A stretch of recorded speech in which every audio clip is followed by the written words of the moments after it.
I remember just overnight, I was in newspapers, magazines, and it was just like, I was walking down the road, I was getting bibs from cars. It was crazy. It was like, it just become a monster. I'll never forget like nights, like for example, us going to the BAFTAs and then thinking like, how have we got here? They genuinely would hire Kim Kardashian's bodyguard to be waiting for me for when I landed from the plane to right up until he did the trip, and his job was solely to make sure Arge didn't get on it. It started to become very obvious amongst cast members that I did have a problem.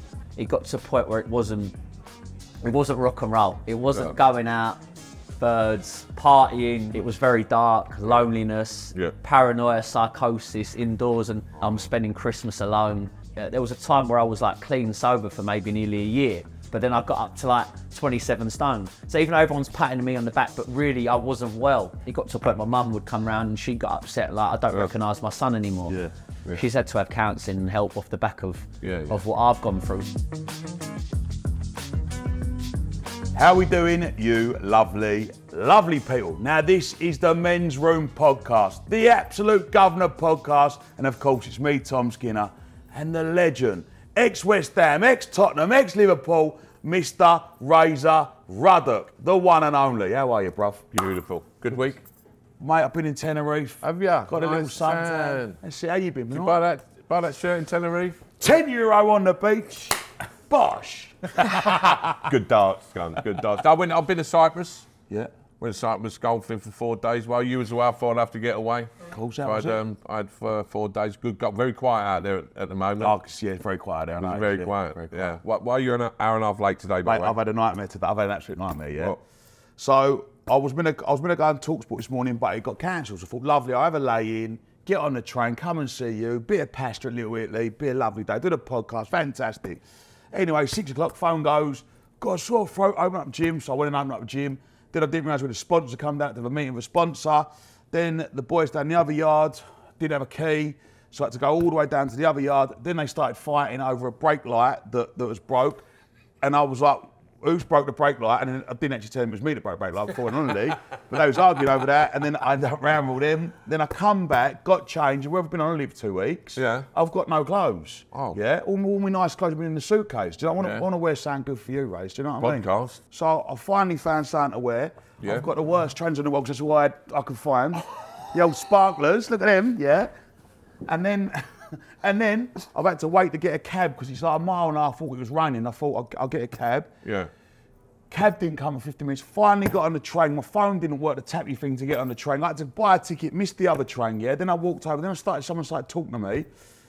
Then I got on the train, I'm finally here. Right, so yes or no would have been the correct answer. So who have we got today? James Argent. James Argent. The legendary Out James of TOWIE. So mate, nice to see you. Are you looking well? How are you, mate? You look looking like a racing snake now, aren't you? I feel better, yeah. It's good to be Take you back to the early days. That was the first episode. Wow. So that's about 14 years ago. Just under 14 years ago. Can I just say, I'm a massive TOWIE fan. I've watched every single episode twice, maybe 3 times. And I remember the first scene, you and Mark, right? I remember it like yesterday, right? And you're like this, and you're driving in that little white Mercedes like that, yeah? And you go to this little watch shop, and you walk in there, and you start, and Mark goes, what do you think, Arge? You think it's a bit of me? And you go, oh, Mark, it half look nice on you. Yeah. How did you say it? Oh, Mark, he looks lovely on you. He goes, you know, I'm having offers a compliment now, like, and then you go, how much is it, mate? And they go, £800. And Mark goes, I could afford it. I'm sitting out clubs, little sugar every single week. You go, go on, Mark, treat yourself. Yeah. And then you buy the watch, and the rest is history. Little did anyone know, we didn't have a pot, and it was our mate, and it was our mate that owned the jewellery shop. He lent it to us for a couple of weeks. So is it as we see? It's not as we see. Is it still a bit scripted, or is it? Do they let you go? Do you know what happens, or they lead you sort of? What no, I mean, like I haven't been on it for quite a few years now, but I mean, when I was at the start, I mean, it was actually pretty authentic. It wasn't scripted at all. We was never said, right, you've got to say this, you've got to say that. Right. But what they give us topics to discuss. So like they'll say like, right, go on, just in your own words, what's your opinion on this? What's your opinion on blah blah breaking up, or what he said about you? So you'd have to follow along the lines of like the topics, but you're kind of responsible, because it was so easy. You could go into a scene and like cane someone, and then like they'd watch you back and be like, what's going on? And you'd be like, oh no, they made me say it. but really, do you know what I mean? Like you have to be responsible. They can't tell you what to say. So where was you grow up? Woodford way? Yeah, Woodford Green, so like on the border of like Essex. So when you was at school, what did you want to be? What did you want when you left school? Because you weren't until you're 23. So I mean, you left school, you wanted to be something. So what was you until you went into? Well, I always, while all my mates were like playing football or boxing or whatever, I was always like in the theatre. So I loved like being in musicals and doing stage shows and stuff. So I really wanted to be on stage. Yeah. Kind of whether it was musical theatre, but I think deep down my dream was always to be a wedding singer. Oh, I never claimed to be a vocalist. I never claimed to be like a true. I never claimed to be an out-and-out vocalist. I never wanted to like write songs or record or release music or be a pop star. But what I wanted to do, I wanted to be a wedding singer. I wanted to go and entertain, sing at people's weddings, sing at local bars, birthday parties, bar mitzvahs, holy communions. Was you singing before TOWIE then? Yeah, I was doing this. I was singing at like New Bar in Loughton, and I was getting. Then I sung at like a couple of local restaurants, and I did it in Marbella and stuff, and that was that. So how did TOWIE come along? What happened there? So basically, me and my girlfriend at the time, Lydia, who I'm still like best mates with, at that time we were going out with each other, boyfriend and girlfriend. We were both in and out of jobs, so we both didn't really know exactly what we wanted our careers to be. We was in and out of jobs. 1 minute I was a jeweller, 1 minute I was babysitting, then I was selling Christmas trees. She was like, "That's a bit of the story of your life." I know, that's what I do now. She was going from job to job, and we said, "Look, while we're both young, we're both not in a serious job. We don't quite know what our careers are going to be. Let's go and do a summer season in Marbella." So she went out there, got a job as a waitress in a cocktail bar, and then I was going around singing in like bars and like beach clubs and restaurants and stuff like that. And then whilst we were out there, I'll never forget, Mark Wright, my best mate, he rung me up and he basically went, "Oh, you ain't gonna believe this.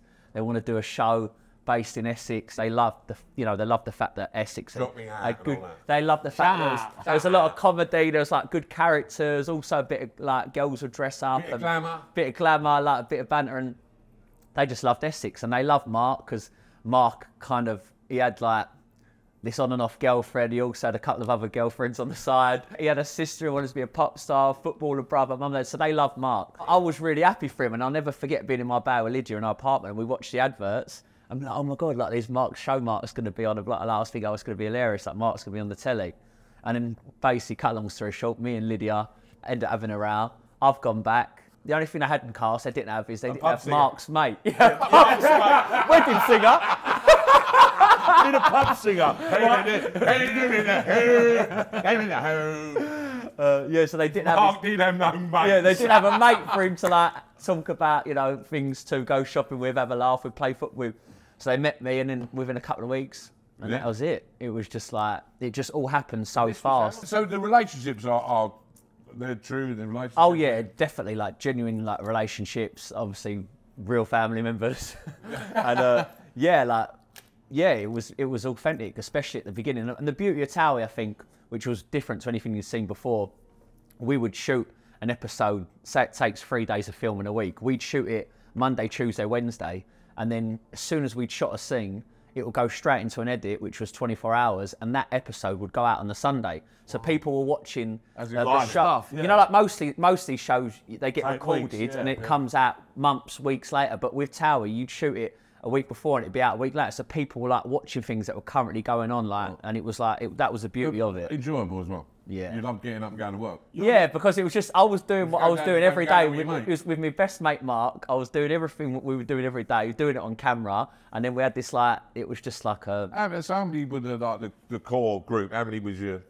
The OGs. Yeah, I mean the ones that I was like.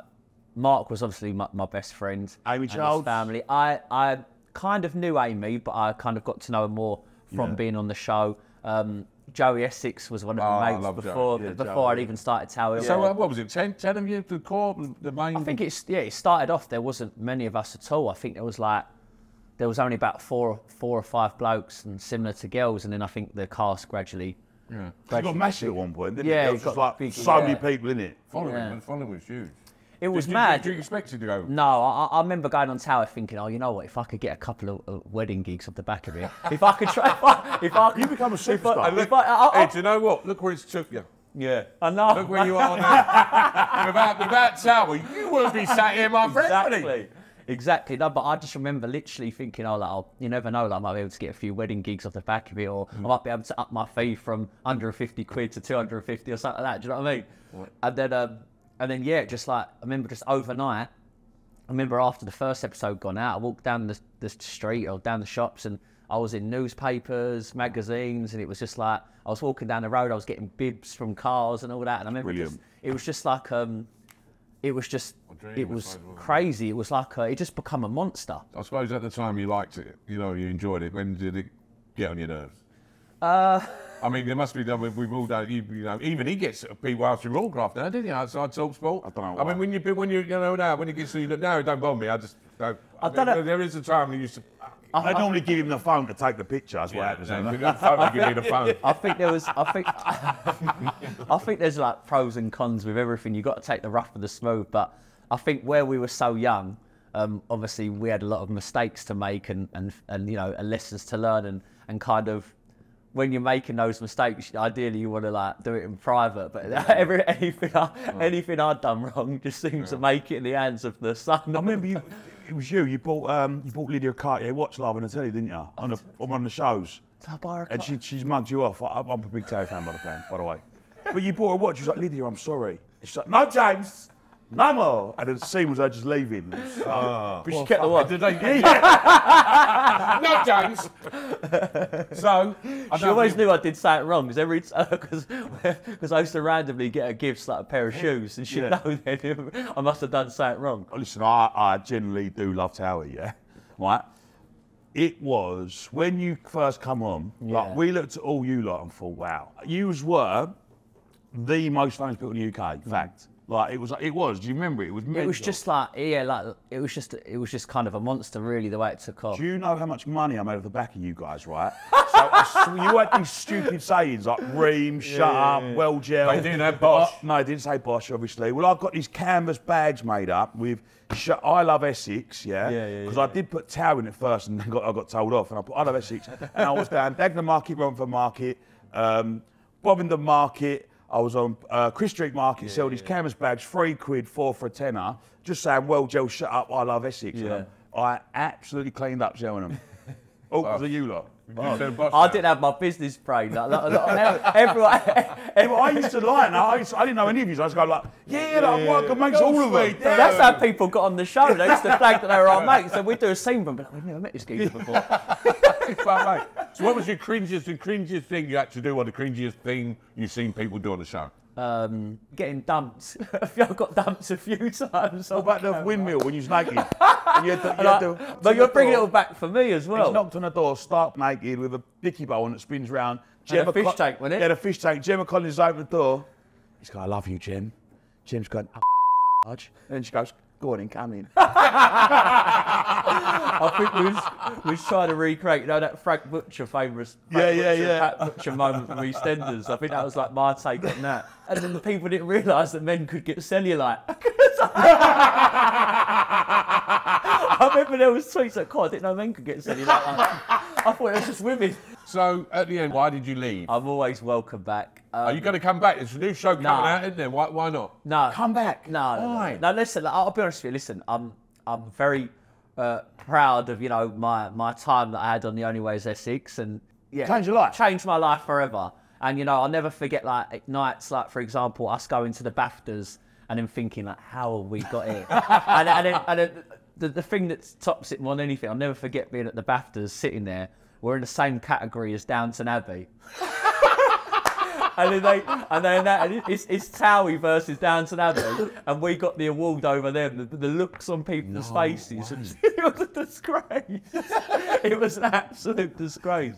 Yeah, like, things like that, I'll never be able to, you know, those kind of memories and some of the things that we managed to, you know, do was just great. But yeah, so basically, obviously, I haven't been on the show for a few years now, but I'm still a fan of the show. Like I don't always get to watch the episodes, but it's nowhere near as good as like when you was on it. It's never going to be. I could take or leave it. It ain't the same. It's like anything though. Like I think any show kind of thing, you know, it has its prime and its, you know, and its golden days and years, and then, you know, it still ticks over, and I'm sure it still does. Like, you know, I'm sure it still does all right, and I wish everyone on there good luck. How much did you get paid for TOWIE? Yeah. So when we started, I think it was quite out there. I think we was on like 50 quid a day. We was on 50 quid a day to film, but obviously we was making, you know, good money off the back of it. Yeah. So like, say did they want a percentage of anything? Did they do like percentage of what you were doing? It was a bit naughty at the start. They wanted some of that. At the start, they had us by the, you know, they had us by the conkers because they knew that we needed to be on TOWIE. It was an amazing opportunity for us. We were getting so much off the back of it, so they could afford to. We couldn't afford to say, right, you know, we're not filming unless you pay us more, because we needed it, kind of thing. But I suppose they needed us. So I don't know. At the start, at the start we had the short end of the stick a little bit, but then as time went on, I think, you know, it got better, really. Brilliant. How much was you earning on the multi stalls back in 2010? Back then, I used to preach on a good Saturday and Sunday. If I nicked £1,000 a day, I was over the moon. You're looking well, mate. You've been sober for 2 years now. And we touched on the dark side and the dark days. What happened? Where did it go out of control? Was you still in TOWIE? And yeah, I was on TOWIE at the time, and I remember going through a breakup with Lydia, who I mentioned earlier, and I think it was a combination of things. I remember going through a breakup, taking that badly, but then I also remember, when we first started TOWIE, most of our money, for the boys especially, was we was doing nightclub appearances. It's like, while the girls were on social media flogging makeup, dresses, the boys, we was having to be in and out and live in nightclubs just to turn up, do appearances, go there for a couple of hours, blah blah. And we was doing that 5 or 6 nights a week. So every time you go into a nightclub, you're boozing, you're drinking, and that kind of become more and more regular for me. And become easier. And then I was going for a breakup at the time, and then it was kind of, I just remember it kind of, I just remember kind of, that's the sort of time where it really kicked off. And then it literally went from me being at home, getting ready, going to nightclubs, getting pissed, and then maybe, you know, leading on to drugs, whatever, to me going out, going to nightclubs, and then looking for an excuse to leave early so I could slip off and get on it. And then it went from me not even making it to nightclubs, being indoors alone, and then that's when it got kind of dark and stuff. And it weren't like, it got to a point where it wasn't rock and roll. It wasn't going out, birds, partying, hotel rooms, having fun, just taking them, just, you know, just having it off. It was literally, it was very dark, loneliness,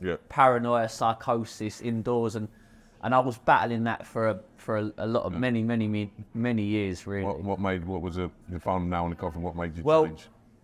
There was times where I go to like rehab, and then I'd come out, and then I'd get some good sobriety, like time, and then all of a sudden I'd relapse. And probably because sometimes the longer you get clean, you get complacent, you stop going to meetings, you start forgetting how bad things was, you start telling yourself in your head, oh, do you know what? It'll be different this time. I had to learn the hard way. I had a lot of tough lessons.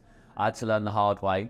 And I think maybe coming with age as well, like for many years, I was kind of resentful towards, like I was young, I was in my mid-20s, so I wanted to be going to these nightclubs. I wanted to go to these pool parties. I had this fear of missing out, and I kind of had this resentment of, why can everyone else do it and I can't? Why has this happened to me? And then I think the final straw was, you know, I ended up in hospital a few times, and I'll never forget being in hospital on my birthday. And I think the final straw was, I remember it was so bad, like my addiction stuff, that I remember like on Christmas Eve, I was saying to myself, right, it's Christmas tomorrow. I want to be with my family. I want to celebrate Christmas. I want to give presents. I want to receive presents, have Christmas dinner, put on Michael Bublé, like Top of the Pops, whatever. Like Queen's speech. I was like, I'm gonna do it. Like I'm not gonna ruin this for my mum, for my family. And I remember, like, this is Christmas Eve. Within an hour, I'm making calls, and then I'm spending Christmas alone. Did TOWIE know? Did the producers know you had a problem, and did they help you? Yeah, it started to become very obvious amongst cast members and amongst like crew and production stuff that I did have a problem. They were very supportive and they wanted me to get better. Yeah. You know, they didn't sack me and turn their backs on me. They always wanted the door to be open for me, because like they valued me and they cared about me, but at the same time they wanted my health to be number one. So at the start it was kind of like, oh, what do we do with him? Like, they knew how much I loved TOWIE. I think they probably felt at the start, right, well, maybe if we like threaten him with suspension or we threaten him, say, right, we're taking you out of this episode or blah blah, then so what they would do is they would drug test me. They would start randomly drug testing me. If I failed a drug test, then that would lead to me being suspended, and then I'd come back maybe once I proved that. And you know, they would help me like in terms of rehab. They didn't actually turn their back on you. No, they didn't turn their back on me. There was always, the door was always been open. I cost them a fortune. The amount of psychiatrists I had to speak to. I cost them an arm and leg. I used to have there was abroad trips to like Marbella and Mallorca, and they genuinely would hire Kim Kardashian's bodyguard to be waiting for me for when I landed from the plane, to right up until he did the trip, and his job was solely to make sure Arge didn't get on it. He was literally, I promise you now, his name was Mason. It's nice to hear that they didn't turn their back on you. No. Because you imagine, I think that would have made you 10 times worse. On your road to recovery, yeah. Who was your inspiration? Who did you look to and think, look, they've done it? People that spring to mind, Davina McCall. Yeah. Davina McCall, she's someone, she actually presented a show that I was on, The Jump, and I remember she knew that I'd like been to rehab and I'd had problems, and I would kind of talk to her, and I still to this day, you know, we'd still have a catch up once every so often. But I remember like her story, you know, her story is very much out there, her problems when she was younger, and she managed to get clean and sober, and then she went on to have the great successes that she had. People like Robbie Williams. Robbie Williams is a huge inspiration to me, and like even Ronnie Wood from the Rolling Stones. Well, like people like those, you know, you hear those stories and like the dark places they've been, and they managed to get clean, sober, turn their lives around, and go on to huge success. Like, it's things like that. Brilliant, mate. It's good because I think nowadays, I think in the past, you kind of felt like you'd want to almost be honest and get help, but then you were scared to because you think you'd get like cancelled or blackballed or never work again and blah blah. But nowadays, I think like if you are a genuine person and you're really just going through, you know, something like tough and hard, then you know, you can be a lot more open and honest about it, and you can turn your life around, and you're not. And you can, you know what I mean. Step one for anyone who's looking to start a journey into recovery: ask for help. Like you're saying, ask for help. Number one, you've got to want it, genuinely want it for yourself, and you've got to say, you've got to hold up your hands. I've got a problem, and I really don't want to go through this anymore. That's the first thing. And the saying is sick and tired of being sick and tired. Exactly, and then it's about, you know, if you can afford rehab or get yourself into a rehab, then great. If you can't, get yourself a sponsor, get into the meetings, and be around people that have gone through it as well and stuff like that. Who ain't going to judge you? With me, like with my problems, it wasn't necessarily specific to alcohol, specific to drugs, specific to food. It was like, if I wasn't doing drugs, then I was binge eating and overeating with food. If I weren't drinking and I was doing drugs, it was just like... Binging? Yeah. So like, for example, there was a time where I was like clean sober for maybe nearly a year, but then I got up to like 27 stone. So even though everyone's patting me on the back going, oh, do you know what, I'd rather you be morbidly obese than be doing drink and drugs, but really I wasn't well. And then actually when I got the gastric sleeve operation, that took all the food, the food away. Yeah. So like where I stopped drinking and doing drugs, I would kind of act out and maybe like act out on food for like feelings, or when I had feelings or emotions, I'd act out on food. And then when the food was taken away, that kind of led me back to drink and drugs. So then I thought, you know what, I can't do this anymore. And that was it. I went into rehab for 2 years ago, and I haven't looked back since. So because he's my inspiration. I see him at a 3 year ago, was it? I see him at charity football matches out in London. He lost loads of weight, and that's what he was the inspiration for me. We had the same surgeon, went the same transfer, went the same place, same surgeon. So the gastric sleeve, how's it going? It's honestly the best thing I've ever done in my life, the best decision I've ever made. And me. Since I was a teenager, I always struggled with an eating disorder, and I'd be forever yo-yo dieting, so I could be 1 year slim, 1 year obese, 1 year slim, and it was constantly up and down for many, many years. And it wasn't until COVID lockdown hit, that's when I took it to the next level, where I took the piss, and I went up to like 27 stone. And then it was at that point where I said to myself, you know what? What was you eating to do that? I was having it off. Absolutely. Go, you see some of your breakfast. Yeah, that was like me, breakfast, lunch, dinner. Well, I do that. Yeah, ice cream in between, fizzy drinks, chocolate, chewy sweets, snacks. Yeah, I took the piss. Like, I went absolutely in. So basically, I got to a point where I was like 27 stone, and then I was like, it got to a point my mum would come round and she got upset, like, I don't recognise my son anymore. Yeah. So I knew. Did it hurt to walk upstairs and things like that? Yeah, it was just, I couldn't tie my own shoelaces. I wouldn't wear socks. No. I was having to put socks on. I was having to wear. Really? Yeah. I was having to wear slip-on shoes, or I was having to ask my mates and my family to do my shoelaces. I couldn't. You can't reach with the derby. You can't get down there to actually reach. And you have to wipe your bum backwards. Couldn't get your. What do you mean? You can't get, because the gap there, because you're so fat, you can't get your hand in there to wipe your Harris. You had to go backwards and wipe your Harris. I couldn't see me Corey. No. For a long time. Still see it now, or? Just about. Just about. So yeah, it got to a point where I was like, right, you know what? I can't go through this anymore. Yeah. And it went so far that I thought, I can't do it by myself. So I want to do something that's long-term, that's going to really help me. So I've got the gastric sleeve. And it was the best thing I ever did. You know, initially. You look brilliant, by the way. Thanks. It's hard work early doors, isn't it? You know what? Initially, it's very, very tough. You're on liquids for a couple of months. Then you're on to like baby mushy food, and then you gradually go back to solid food. And don't get me wrong, the gastric sleeve, it massively helps with portion control. Yeah. And the first few months, you're dropping weight rapidly because you're on liquids and you're on. Did you get excess skin? I did. I got quite a bit around. It wasn't too bad, I think, because I did it, you know, when I was fortunate. I'd done it when I was young, so I got a bit round the tummy, which I had to sort out. But you know, it wasn't too bad at all. Yeah. So initially, you get quite a lot of weight loss. It's pretty rapid the first few months, and then it does kind of slow back down. And people, you know, people turn around and say, you know, is it a cheat, or you know, you're cheating? I get that. Oh, sorry to interrupt, mate. I get that people say cheating. You know what we cheated? We cheated death. Yeah. That's what we cheated. People don't realise that. We cheated death. And the thing is as well, Razor, we could, if we wanted to, we could have small portions or eat little and often of shit food, and then you're not losing weight, or you're still unhealthy. But like, if you want to get the results, you've still got to have a healthy, balanced diet. Yeah. You've still got to get down the gym. So when people say, oh, it's a cheat or blah blah, it's not true, because just give yourself a head start. Exactly. I know people have had the operation me and Razor had, and they haven't had the same results, have they? How much you lost? I've lost. Well, I was 27 stone. I'm just under 14, so I've lost just over 13 stone. I've done over. So you've lost yourself, basically. Yeah. Without him, I wouldn't have had this. No, well done. So cheers. So he's inspiration to most people. So what are you doing as a singer? You got your Arge band? So basically, my pride and joy, what I put all my energy into, is the Arge band. Brilliant. I am now a full-time wedding singer.